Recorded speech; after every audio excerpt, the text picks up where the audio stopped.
Public service announcement.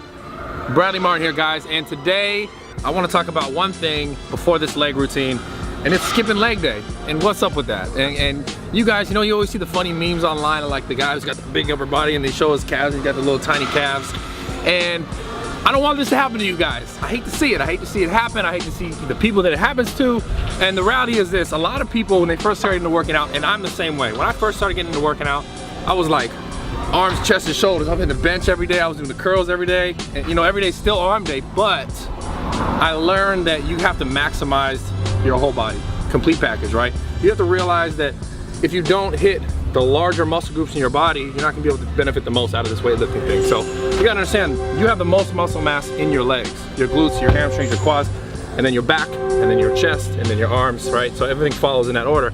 So if you're just hitting the smaller muscle groups most of the time and not hitting leg day enough, you're not gonna optimize your body's response to weightlifting. So, and what that means is, you're not gonna build bigger muscles, you're not gonna get stronger. You will, but it's gonna be like, imagine like getting in on like a race, like a race rocket or some like fast motorcycle and putting like shitty gasoline in it. It's not gonna perform as well if you put the high, you know, the premium in it, the good, like the 100 octane. Probably burn the fuses a little bit, but you're gonna be able to perform better. So think of your body like that. You wanna be able to optimally do programs, do routines that are gonna benefit your whole body.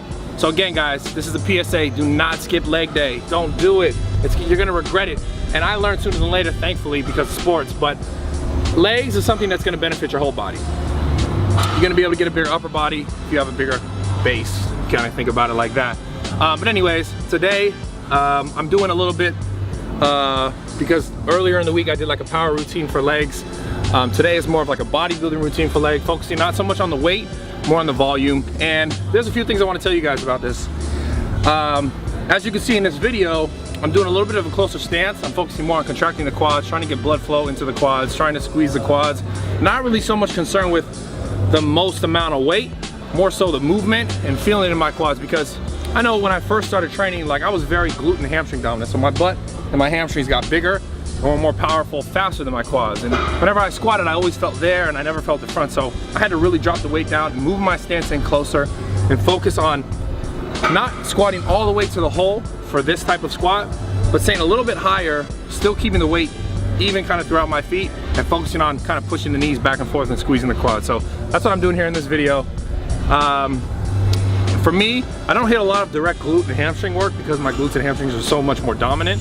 When I do bodybuilding days, I focus on quads and getting the most out of that. Now, I'm not saying I don't do any glutes or hamstrings, because I do, because it is involved in squats regardless. But it's just all about where your stance is. So powerlifters will oftentimes take a wider stance because you can be stronger, more stronger. We don't cut shit out in my videos. You are going to be, most of the time, in a stronger position when you're in like a wider stance like this, right? You push your knees out, you could keep the weight back on your heels, and the weight, you're kind of loading your glutes, because those are the stronger muscles, technically. The way I squat normally, you'll see me in videos on Instagram, this and that. I squat like with because I have an Olympic weightlifting background, I squat with a more like narrower stance coming to the floor. Now, in this video, again, like you're seeing, I'm gonna be in even a closer stance, focusing on the quads, not so much on strength. This is just purely an aesthetic thing, purely for the quads. For me, one of my biggest lagging muscle groups is actually the definition in my legs. It's sad to say, but I gotta admit it. And then my back, but I don't want to talk about this.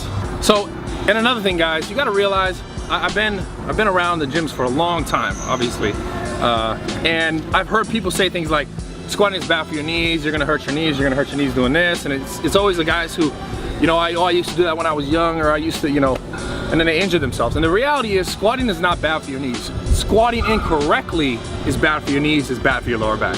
So if you don't know the movement properly, if you don't know how to do it properly, if you're tight in certain areas and you can't get into certain positions, like you have to focus on those things and better yourself there before you start to squat with heavier weight. Because if you start to move around weight, but you're doing the form incorrectly for your body, you're gonna hurt yourself. And that goes for any exercise. But squatting is a higher risk exercise because there could be more weight potentially, because your legs can be so much more stronger than your upper body in most cases. So don't listen when people say, you know, oh, you're gonna hurt your knees. You have to learn the basics. And if you guys are interested, I think I posted, well, I know I posted some squat tutorial stuff on the channel probably like 2 months ago. So go back, check out some of those old videos. There's some routines for warming up. Maybe some stuff about the front squat, but check out those videos. I'm gonna do some more stuff in the future about proper squat form. But right now, you guys, I'm just trying to get the point across, and it's squatting's not bad for your knees. Squatting incorrectly is bad for your knees. So don't skip leg day. Don't be afraid of doing it. It's something that's gonna benefit your whole body. It's gonna make you so much more happy with the way your physique develops, with the way your strength will come along. Everything, like it'll make your arms bigger, it'll make your chest bigger, it'll make everything bigger. Like it all, because we gotta understand your body is one piece. But I hope this helps, guys. PSA kind of out right now. It's hot today. It's beautiful in California. Put in the description, in the comment description. I make the description in the comment section below what you guys want to see more of. If you want to see that kind of like maybe some more in-depth stuff, tutorials on squat form, squat depth, mobility work. Put it down there. Say yes, say no. Give it a big thumbs up if you like this video. I know I didn't like it because I hit legs, so I'm like already kind of sad and I want to go home and just like take a nap, but I'm not. Nadim says hit legs. Nadim says hit legs, so fuck what I said, just he said it, do it. And yeah, where's my car, bro? Is that it? That's not it. That's not the Ferrari. Oh That's shit. not the Ferrari, bro. It's not the red Ferrari right here? No, yeah, it's the turbo. See, that's the new one. This is the new edition. Look, the turbo. See?